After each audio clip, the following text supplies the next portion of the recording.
अस्सलाम वालेकुम, अहमद इकराम हेयर और आज हम बात करने जा रहे हैं एक ऐसे टॉपिक पे जो मेरे ख्याल से एक हर न्यूबी जो इस इंडस्ट्री में आता है वो इसी कुर्सी के पीछे होता है। वो कुर्सी का नाम है द डायरेक्टर्स चेयर। मेरी जान, ये ऐसी कुर्सी है, ये ऐसी कुर्सी का नशा है जो मेरे ख्याल से हमारे हर एक मीडिया के फील्ड के बच्चे को चाहिए। जैसे हमारे वो होते हैं ना पॉलिटिशियन, वो गद्दी पे, प्राइम मिनिस्टर की गद्दी पे बैठने के लिए भाग रहे होते हैं। गद्दी पे चाहे हम रहें या मुन्ना, नियम सेम होगा। ये भी गद्दी हमारी मीडिया फील्ड की ना, ये गद्दी हमारी प्राइम मिनिस्टर की गद्दी है।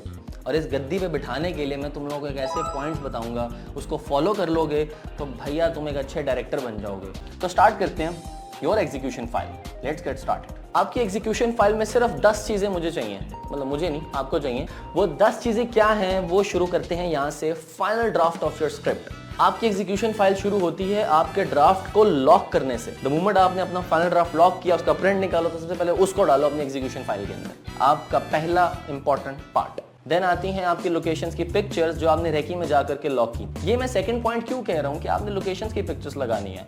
मेरी जान, लोकेशंस एक ऐसा इंपॉर्टेंट पार्ट है जिसको मैं कहता हूँ कि आपकी फिल्म के अंदर या आपके प्रोजेक्ट के अंदर जितनी इंपॉर्टेंट एक कैरेक्टर की होती है उतनी इंपॉर्टेंट उस लोकेशन की भी होती है। मैं ये बात मानता हूँ कि लोकेशंस बोलती हैं, लोकेशंस इटसेल्फ बताती हैं कि मैं क्या हूँ, मेरी क्या वर्थ है।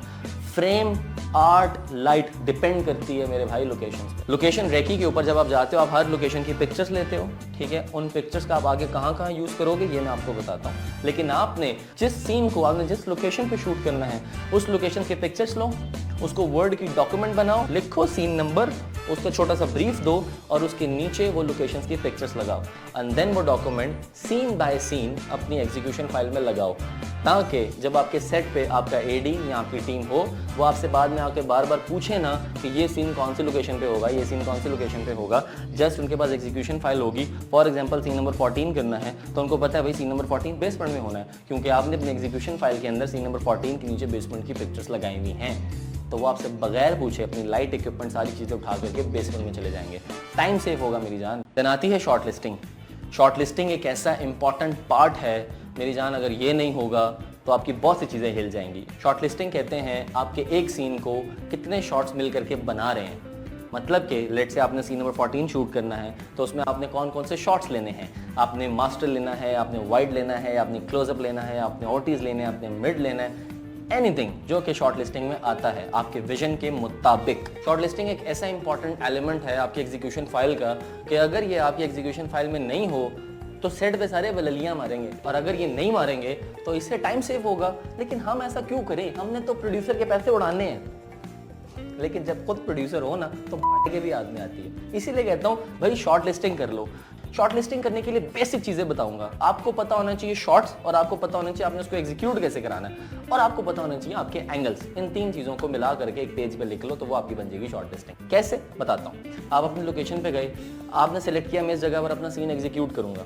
वो सीन कैसे एग्जीक्यूट होगा, देन आप प्लान करते हो, अच्छा मेरा वाइड फ्रेम या मास्टर फ्रेम जहाँ से मैं अपने सीन को स्टैब्लिश करूँगा वो इस एंगल से लूँगा। राइट इट डाउन कि फॉर एग्जांपल सीन नंबर 14 है, बेसमेंट में करना है तो आप ऐसे लिखोगे 14A वाइड या मास्टर, इसकी मूवमेंट क्या होगी, या ये डॉली इन है, या ये डॉली आउट है, या ये पैन लेफ्ट है, फ्लां जो भी एक्सप्रेसेड वो आप उधर मूवमेंट में लिखोगे। और देन आप अपने लेंस भी लिख सकते हो कि इधर आपने 50 mm में लेना है या 35 पे लेना है या 70 पे एक्सप्रेसेड। तो ये हो गया आपका एक शॉट। सिमिलरली जब आपने क्लोज लेना है या मिड लेना है या आपने ओटीज लेने हैं या सिंगल लेना है, जो भी आपकी रिक्वायरमेंट है उस सीन को कंप्लीट करने के लिए राइट इट डाउन 1 by 1, और वो सीन की कंप्लीट होती है शॉर्ट लिस्टिंग। उसको लगाओ अपनी एग्जीक्यूशन फाइल के अंदर, ताकि जब आपकी टीम आपकी उस लोकेशन पर जाए तो उनको एग्जैक्टली पता हो कि आपके कितने नंबर ऑफ शॉट्स हैं जो उन्होंने लेने हैं इस सीन के अंदर। और प्रायोरिटी भी डिफाइन कर दोगे, सबसे पहले आपने मास्टर लेना है, देन मिड लेना है, देन ये लेना है। अपने लेंस के अकॉर्डिंग डिवाइड कर दोगे तो आपको लेंस चेंज करने का भी टाइम बचेगा। इस शॉर्ट लिस्टिंग को आप लगाओगे अपनी एग्जीक्यूशन फाइल के अंदर। देन आती है स्टोरी बोर्डिंग। स्टोरी बोर्डिंग करने का बेहतरीन तरीका मैं अभी अगर आपको बताऊंगा ना तो आप कहोगे यार ये हलवा है जिसको आप लोगों ने बहुत ज़्यादा एक महाज बनाया हुआ है कि यार वो स्केच करना पड़ता है ना, ऑल दैट ब्ला ब्ला ब्ला। आजकल का दौर ये है कि भाई ये पूछा जाता है कि स्क्रीन क्या बोल रही है, जो शूट किया है वो उसकी क्वालिटी क्या है, वो कंटेंट कैसा है, उसकी स्टोरी लाइन कैसी है, नैरेटिव कैसा है, कट कैसा किया हुआ है, एडिट कैसा है, फ्रेमिंग कैसी है।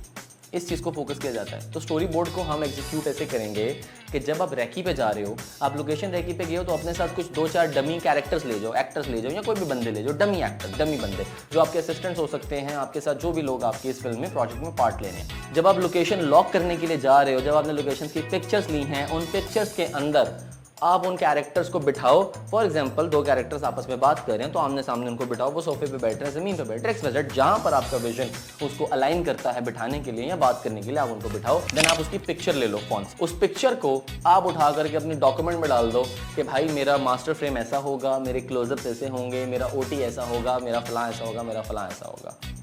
उस डॉक्यूमेंट को भी आप स्टोरी बोर्ड कह सकते हो। उस डॉक्यूमेंट को उठा करके अपने एग्जीक्यूशन फाइल में लगाओ। जब आप ऐसा कर लोगे तो आपकी टीम और ज़्यादा आपके विजन के क्लोज हो जाएगी कि भाई मेरे डायरेक्टर को इधर से फ्रेम चाहिए है, मेरे कैरेक्टर्स ऐसे बैठे होंगे, वो इस अंदाज में बैठे होंगे, और यहाँ से हम शॉट लेंगे, ये इतने mm का शॉट होगा और इसकी मूवमेंट ये होगी। देन आता है कलर पैलेट, जो कि डिफाइन करता है आपकी फिल्म की टोन एंड फील क्या होगी। आपकी टीम को पता होना चाहिए कि आपकी इस फिल्म के अंदर कौन से कलर्स को यूज़ करना है और कौन से कलर से परहेज़ करना है। तो कलर पैलेट आप अपनी इंस्पिरेशन से भी निकाल सकते हो, कलर पैलेट आप वैसे भी निकाल सकते हो कि आपने इस फिल्म के अंदर कौन से कलर्स के साथ चलना है। वो आप जस्ट कलर पैलेट जनरेटर, बहुत ज़्यादा ऑनलाइन टूल्स आए हैं, वहाँ से निकालो, उसका PDF निकालो, अपनी एग्जीक्यूशन फाइल में लगाओ, बताओ उनको कि कौन कौन से कलर्स हैं जो इस फिल्म के अंदर आपने यूज़ करने हैं। आपका PD, आपका DP उसके अलाइन चलेंगे। जब ये colours according to light and according to art मिलेंगे तो आपकी फिल्म की टोन एंड फील वो निकलेगी जो आप चाहते हो।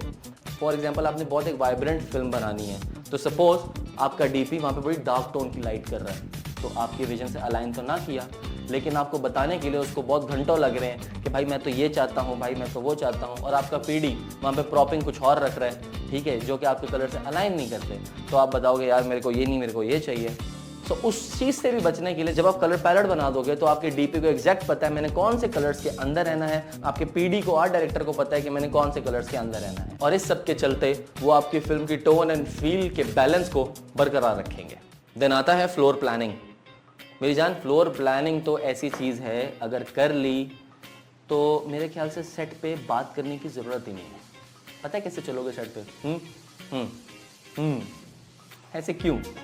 क्योंकि फ्लोर प्लानिंग का मतलब है जब आप लोकेशन रेकी पे गए हो, जब आपने पिक्चर्स बना ली, आपको पता आपका कैरेक्टर कहाँ बैठा हुआ है, उस कैरेक्टर को लाइट कहाँ से देनी है। अपने DP के साथ अगर उधर ही डिसाइड कर लिया कि मेरी जान यहाँ से कैरेक्टर को लाइट हम देंगे, फॉर एग्जांपल कीनो फ्लो से, यहाँ हम लाइट करेंगे 200D को ऐसे चाइना बॉल लगा करके, कैरेक्टर लिट हो जाएगा, कैरेक्टर लाइट ऐसे करेंगे, बैकग्राउंड एक्सटेरा से देंगे, समथिंग लाइक दैट, जो भी आपका प्लान है वो अगर आपने ऑन टाइम लोकेशन रेकी के टाइम पे डिसाइड कर लिया और उसके नोट्स बना लिए, उसके ऊपर ऐसे एक जो आपने पिक्चर क्लिक की थी उस पर स्केच कर लिया कि लाइट यहाँ रखूँगा, यहाँ रखूँगा और यहाँ रखूँगा, ये आपने नोट कर लिया और इसका PDF निकाल कर अपनी एग्जीक्यूशन फाइल में लगा दिया, तो मुझे बताओ जब वहाँ पर लोकेशन पे आपका DP खड़ा होगा तो क्या उसे आपको पूछने की ज़रूरत है कि मैं कौन सा शॉट बनाऊँ और कहाँ पे लाइट लगाऊँ? यहाँ आपसे डिस्कशन करने की ज़रूरत है।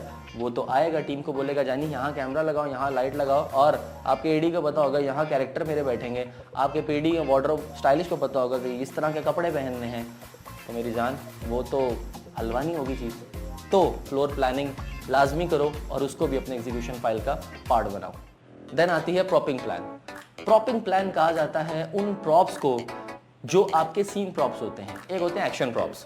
एक्शन प्रॉप्स कौन से होते हैं? जो आपने स्क्रिप्ट में लिखे होते हैं। फॉर एग्जांपल अहमद फ़ोन पे बात कर रहा है तो phone is a action prop, लेकिन अहमद फ़ोन पे बात कर रहा है और अहमद के पीछे एक मोनालिसा की पेंटिंग लगी हुई है, तो वो पेंटिंग हुई सीन प्रॉप, जो डिसाइड करता है आपका आर्ट डायरेक्टर और आपका डायरेक्टर। ये कब डिसाइड करेगा? वो तब डिसाइड कर सकते हैं जब वो रैकी पे गए हैं और उन्होंने पिक्चर्स ली हैं, सामने आपस में कैरेक्टर्स उनके बैठे हैं जिनको उन्होंने डमी कैरेक्टर्स के तौर पे बिठाया है।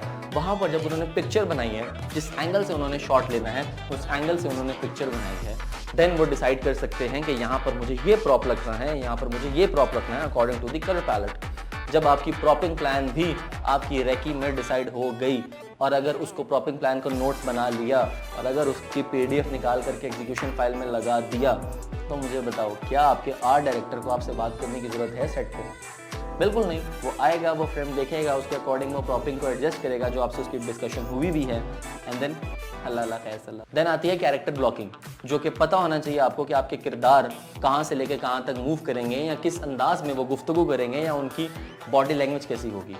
ये चीज़ को भी आपको अगर पिन पॉइंट कर दो, जब आप रैकी में जा रहे हो आपको पता होना चाहिए कि आपका अगर ये कैरेक्टर इधर बैठा है या बी कैरेक्टर उसके सामने बैठा है, और फॉर एग्जांपल वो यूं करके बात करें, या फॉर एग्जांपल वो चल करके उधर जा रहे हैं उधर जा रहा है, सो ये अगर चीज़ आप उधर डिफाइन कर दो अपने लोकेशन पर और पिन पॉइंट कर दो, तो आपका एडी वो भी बड़े अच्छे से वहाँ पर ब्लॉकिंग कर लेगा फ्रेम देख करके। वहाँ पर भी आपके सेट के ऊपर इस चीज़ पे भी बहस नहीं होगी कि अच्छा मैं किधरों जावा, मैं किधर जाके खिलवाऊँ, ये चीज़ भी उधर ख़त्म हो जाएगी। अगर ये बातें ख़त्म हो जाएंगी और ये टाइम वेस्टिंग खत्म हो जाएंगी, तो मेरे ख्याल से आप अपने प्रोडक्शन प्लान को बहुत अच्छे से एग्जीक्यूट कर सकते हो। इस चीज़ को भी अपने एग्जीक्यूशन फाइल का पार्ट बनाओ। प्रोडक्शन प्लान एक ऐसी चीज़ है कि आप अलाइन करते हैं पूरे डे के स्केड्यूल को, कि आपके डे के अंदर कितने सीन्स हैं, नाइट के अंदर कितने सीन्स हैं, पहले सीन्स कौन सा होगा, दूसरा सीन कौन सा होगा, तीसरा सीन कौन सा होगा, आपके एक्टर्स किस टाइम पे आएंगे, आपका क्रू किस टाइम पे आएगा, आपके सीन के अंदर कितना टाइम रिक्वायर्ड है उसको शूट होने के लिए। ये पूरा का पूरा स्केड्यूल जब डिज़ाइन होता है तो उसको कहा जाता है प्रोडक्शन प्लान। तो हम प्रोडक्शन प्लान को अगर डिटेल में समझें तो वो इस तरीके से है कि आपका एसोसिएट डायरेक्टर या असिस्टेंट डायरेक्टर पूरा स्केड्यूल रेडी करता है। वो सबसे पहले देखता है कि आपके स्क्रिप्ट के अंदर डे के सीन्स कितने हैं, नाइट के सीन्स कितने हैं, वो उनको डिवाइड करता है। देन आपकी टीम एनालिसिस करती है कि आपके लोकेशन वाइज कितने सीन्स हैं। सपोज आपके किचन के 5 सीन्स हैं और आपके रूम के 10 सीन्स हैं और स्क्रिप्ट के अंदर वो इंटरकट्स में लिखे हुए हैं। तो जब हम किचन में जाएंगे तो हम किचन में सारे 5 के 5 सीन्स को शूट करके बाहर आएंगे, और जब हम रूम में जाएंगे तो रूम में 10 के 10 सीन्स को शूट करके बाहर आएंगे। अपार्ट ऑफ दैट वो डे है नाइट है, वो डिपेंड करता है आपने डे में डे शूट करना है, नाइट में नाइट शूट करना है। अगर आपका डीपी बहुत अच्छा हो तो वो डे को नाइट भी बना सकते हैं, नाइट को डे भी बना सकते हैं, अगर आपके पैसे वो सेव करना चाहता है। वरना तो वो बोल देगा नाइट में डे नहीं बनता, डे में नाइट नहीं बनता। खैर अच्छे डीपीज रखा करें। आगे चलते हैं तो देखा जाता है कि प्रोडक्शन प्लान के अंदर हम ये भी प्लान करते हैं कि ब्रेक कौन से टाइम में होगी, हमारा मील किस टाइम पे आएगा, हमारा पैकअप किस टाइम पे होगा, हमारा सनराइज़ किस टाइम पे होगा, हमारे डे का वेदर क्या होगा, so on and so forth. So आपकी पूरी स्क्रिप्ट को तोड़ करके डेज में डिवाइड करके जब हम एक पूरा स्केड्यूल बनाते हैं उसकी शूटिंग का, उसको कहा जाता है प्रोडक्शन प्लान। आपकी एग्जीक्यूशन फाइल का लास्ट पार्ट है ये प्रोडक्शन प्लान। उसको रखेंगे तो आपकी टीम प्रॉपरली अलाइंड होगी कि किस दिन हमने कौन सा सीन करना है, किस जगह पे करना है, कितने शॉट्स हैं, क्या ब्लॉकिंग है, क्या प्रॉप्स हैं, किस कलर पैलेट के साथ जाना है, कौन सी टोन एंड फील को रखना है, लाइटिंग किस अंदाज की होगी, फ्रेमिंग कौन सी अंदाज की होगी, कैरेक्टर को पता है मैंने कहाँ से चल करके कहाँ जाना है। ये पूरी थी एग्जीक्यूशन फाइल। जब आप अपनी टीम को ये दे दोगे तो मेरा नहीं ख्याल कि वो आपसे पूछेंगे कि भाई अगला शॉट कौन सा लेना है, और नहीं पूछेंगे। वो जा करके फ़ौरन से वो शॉट एग्जीक्यूट करेंगे और आपके हाथ में रख देंगे। और बीइंग अ डायरेक्टर आपका सेट पे सिर्फ एक काम रह जाएगा, अपने एक्टर से एक्टिंग निकलवाना। तो एग्जीक्यूशन फाइल लाजमी बनाओ। अब ये मैंने आपको बताया मेथड, इसको फिलअप करना है आपने अपने अंदाज में कि आपका विजन क्या है, आपने कौन से शॉट्स लेने, किस जगह पे करना है, so and so forth. To be very honest, अगर आप ये कर लेते हैं तो मेरे ख्याल से आप एक बहुत अच्छा डायरेक्टर बन सकते हैं। अगर ये वीडियो तुम लोगों ने देखने के बाद शेयर ना की तो हाँ, तो मेरी जान आपके प्रोड्यूसर्स ना आपकी एक टांग को यूं पकड़ेंगे, दूसरी टांग को ऐसे पकड़ेंगे और ऐसे करते हैं।